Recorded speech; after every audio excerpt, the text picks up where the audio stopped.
Bonjour. 10, comme les 10 commandements, bien sûr, mais permettez-moi de ne pas vous parler tout de suite de ces 10 commandements que vous avez forcément déjà tous et toutes en tête. Je voudrais les situer dans un contexte large. Entre 7 d'un côté et 613 de l'autre. De quoi s'agit-il?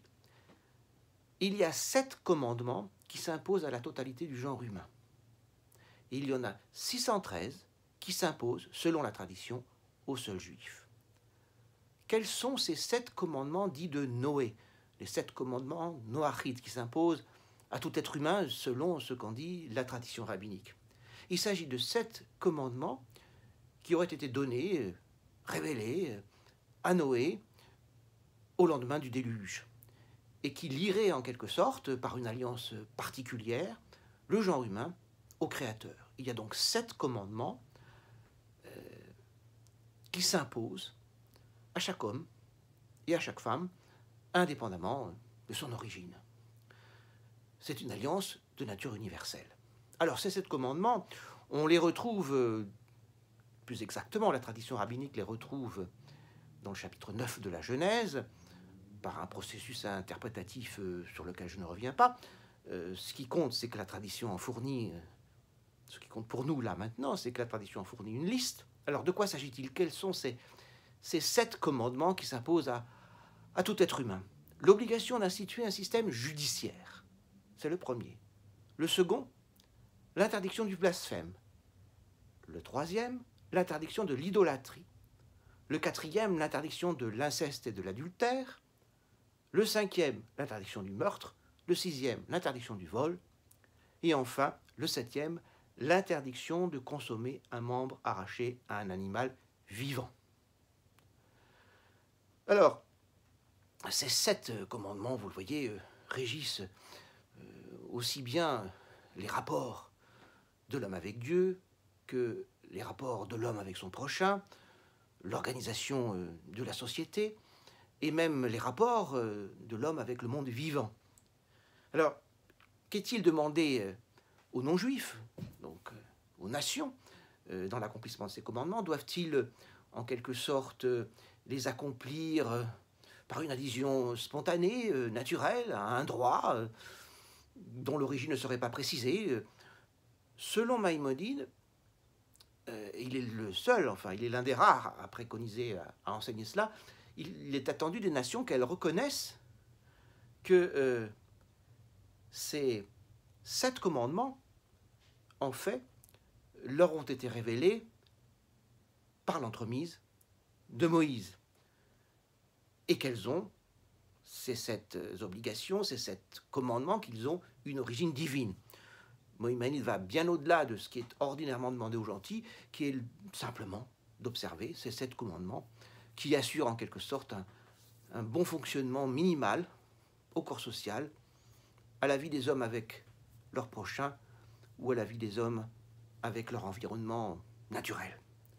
Alors ces 7 commandements s'imposent donc, ce sont les termes de l'alliance passée entre le genre humain et le Créateur. Ce qui fait la spécificité d'Israël, c'est lui d'être lié par une autre alliance. Une alliance qui intervient sur le Sinaï, qui s'appuie sur la révélation d'une loi. Nous en avons déjà parlé à plusieurs reprises au fil des épisodes précédents. Et cette loi, son squelette, ce qui en forme l'armature, ce sont 613 commandements. Et donc l'on voit ici qu'on est très loin des 7. Le chiffre est beaucoup plus impressionnant. Et encore 613, ce sont des têtes de chapitre, si je puis dire.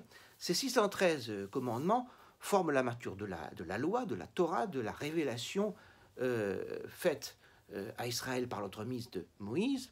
C'est le cœur du judaïsme, c'est sur quoi il se fonde, sur quoi il s'appuie. 613 commandements, en hébreu, commandement se dit mitzvah, au pluriel mitzvot. Donc 613 mitzvot qui sont répartis de la manière suivante: 365 interdits,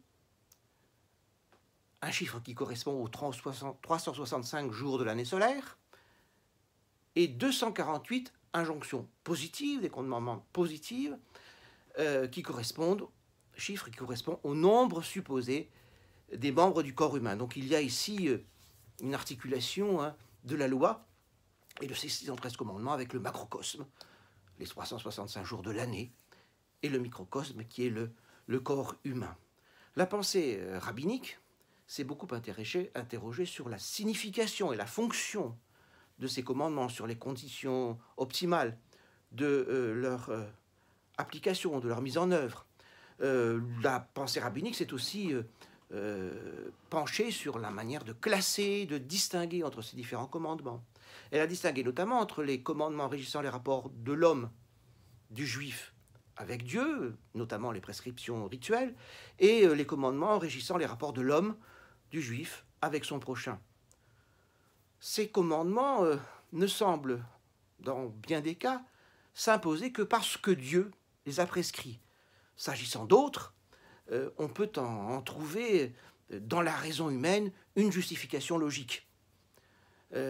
Simplement, si la recherche du sens des commandements, sens ici en hébreu se dira ta'am, la recherche du sens des commandements, ne va pas de soi, elle provoque chez certains penseurs une forme de réticence, puisque on peut redouter que le sens du commandement, en quelque sorte, prévale sur le commandement lui-même et son application concrète, et conduise à une forme d'intellectualisation et de spiritualisation du commandement qui détourne peut-être le fidèle de sa mise en œuvre pratique et concrète. Par ailleurs, les commandements peuvent être classés par les rabbins en fonction de leur rapport à l'espace et au temps. Certains commandements ne s'appliquent par exemple qu'en terre d'Israël, notamment des prescriptions de nature agricole, et non point en dehors des limites de la Terre Sainte. Et d'autres, donc, valent en tout lieu, en Terre Sainte, comme en diaspora. Ça, c'est le rapport, en quelque sorte, des commandements au lieu, mais il y a aussi un rapport des commandements au temps. Il y a des commandements qui ne peuvent être accomplis qu'à des moments précis de la journée, notamment, ou de l'année. Les femmes sont dispensées d'un certain nombre de commencements liés à un moment particulier déterminé de la journée. De même, certains commandements concernent le culte sacrificiel qui était rendu à Jérusalem, dans le temple. Il n'y a plus de temple. Et donc, l'application, la mise en œuvre de ces commandements est suspendue pendant le temps de l'exil jusqu'à la reconstruction éventuelle du temple. Alors, il y a là, bien sûr, une note très légaliste. Il semble que la pratique religieuse juive soit tout entière placée sous le signe du légal, du prescriptif. Ça n'empêche pas, loin de là, une forme de spontanéité dans la mise en œuvre de ces commandements. Il y a une idée, un concept qui s'impose dans la pensée rabbinique, qui est la joie de la mitzvah, la joie du commandement. Donc l'espèce d'enthousiasme, de satisfaction, de plaisir, de joie que la simple observance de la loi procure aux Juifs. De même, un commandement ne doit pas être accompli simplement mécaniquement. Il faut y mettre ce qu'on peut appeler une intention, en hébreu, kavana. Et on l'accomplit, ce commandement, sans songer à sa possible rétribution, en ce monde-ci ou dans l'autre. Mais les commandements n'en restent pas moins l'armature de l'Alliance. Elles définissent les devoirs spécifiques d'Israël. Elles fondent son identité face aux nations, notamment, qui, je vous l'ai dit à l'instant, ne sont, elles, astreintes qu'à l'application des seules lois de Noé.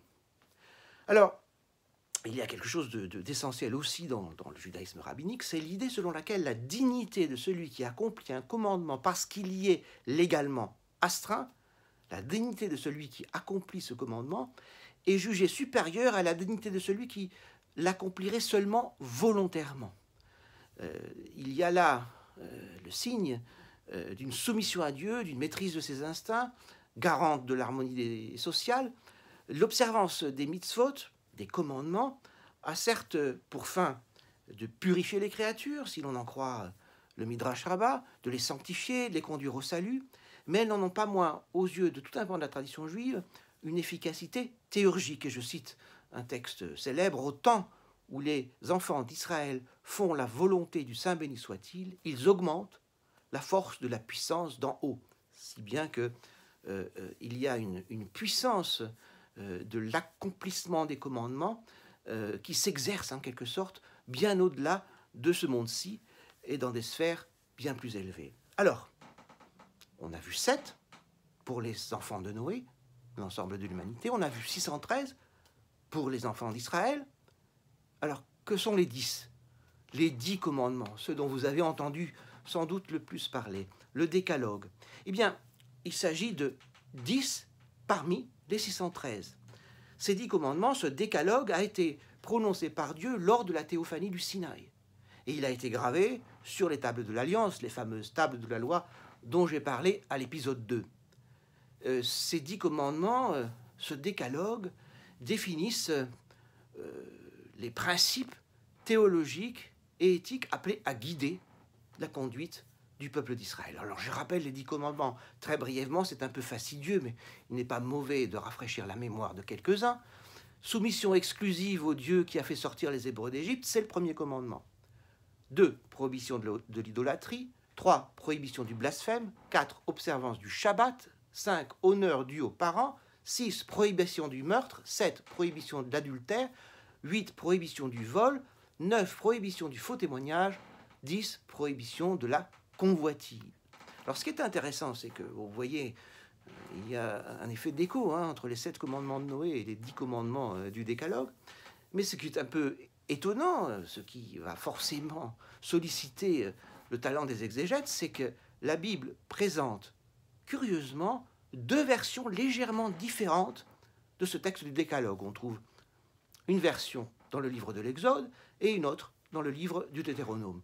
Ce qui fait que les 10 commandements sont lus 2 fois dans une version légèrement différente au cours du cycle annuel de lecture de la Torah, des 5 livres de Moïse. Et ces 10 commandements sont lus une 3e fois lors de la fête des semaines, la fête de Shavuot, qui est précisément la fête commémorant le don de la loi sur le Sinaï. Cette lecture synagogale des 10 commandements revêt une solennité particulière. Les fidèles l'entendent debout. Et pourtant, en dépit de son importance dans la conscience juive et de l'intérêt que lui ont porté les exégètes, le décalogue lui-même n'a pas été intégré à la liturgie quotidienne. Pourquoi ? Parce qu'il s'agissait de prévenir toute tentation d'établir une hiérarchie dans la révélation en donnant à certains commandements, à ces 10-là, une prééminence sur les autres. Donc, si les 10 commandements occupent effectivement une place centrale dans la conscience juive, les rabbins veillent à ce qu'ils n'occultent pas tous les autres commandements, les 603 autres, si je puis dire, et qu'ils ne viennent pas, en quelque sorte, reléguer au second plan les 603 commandements qui les englobent. 613, c'est 613. Il y en a 10 là-dedans qui ont un statut un peu particulier, mais qui ne doivent en aucun cas occulter les autres. En un mot, tout simplement, il ne suffira jamais d'accomplir les 10 commandements pour être quitte face à la loi. Ce sont bien 613 commandements, pas un de moins en tout cas, qui garantissent l'accomplissement plein, entier, des termes de l'alliance passée entre Israël et son Dieu.